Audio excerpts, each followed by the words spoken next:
আসন্ন ত্রয়োদশ জাতীয় সংসদ নির্বাচনের প্রস্তুতিকে একতরফা ও অবৈধ আখ্যা দিয়ে জাতিসংঘের জরুরি হস্তক্ষেপ চেয়েছেন সাবেক পররাষ্ট্রমন্ত্রী ও জাতিসংঘে বাংলাদেশের সাবেক স্থায়ী প্রতিনিধি ডক্টর এ.কে আব্দুল মোমেন। তিনি জাতিসংঘ মহাসচিব অ্যান্তনিও গুতেরেসের কাছে পাঠানো এক খোলা চিঠিতে দাবি করেছেন, প্রধান বিরোধী দলগুলোকে বাদ দিয়ে অনুষ্ঠিত কোনো নির্বাচনই গণতান্ত্রিক বা বৈধ হতে পারে না।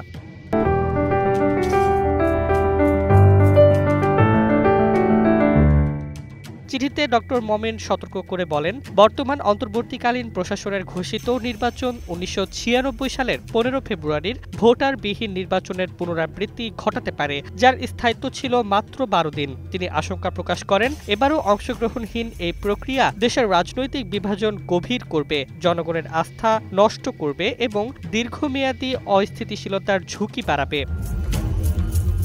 আওয়ামী লীগ সরকারের প্রাক্তন মন্ত্রী হিসেবে নিজের ব্যক্তিগত উদ্যোগে পাঠানো চিঠিতে মোমেন উল্লেখ করেন, ইউএনডিপির সহায়তায় পরিচালিত ব্যালট প্রজেক্ট যদি অংশগ্রহণহীন এই নির্বাচনী প্রক্রিয়াকে সমর্থন করে, তবে তা জাতিসংঘের বিশ্বাসযোগ্যতাকেই প্রশ্নবিদ্ধ করবে। তিনি বলেন, গণতন্ত্র চাপিয়ে দেওয়া যায় না, এটি জনগণের অংশগ্রহণ ও মালিকানার উপর নির্ভরশীল।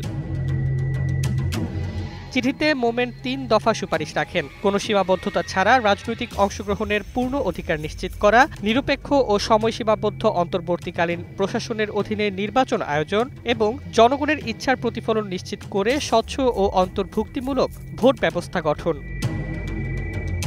শেষে তিনি সতর্ক করে বলেন, এই মুহূর্তে জাতিসংঘের নীরবতা বা বিলম্বকে একপক্ষীয় প্রক্রিয়ার প্রতি সম্মতি হিসেবে দেখা হবে। মোমেনের মতে, বাংলাদেশ আজ রাজনৈতিক সংকটের দ্বারপ্রান্তে, তাই গণতান্ত্রিক উত্তরণে জাতিসংঘের দৃশ্যমান নেতৃত্ব এখন অত্যাবশ্যক।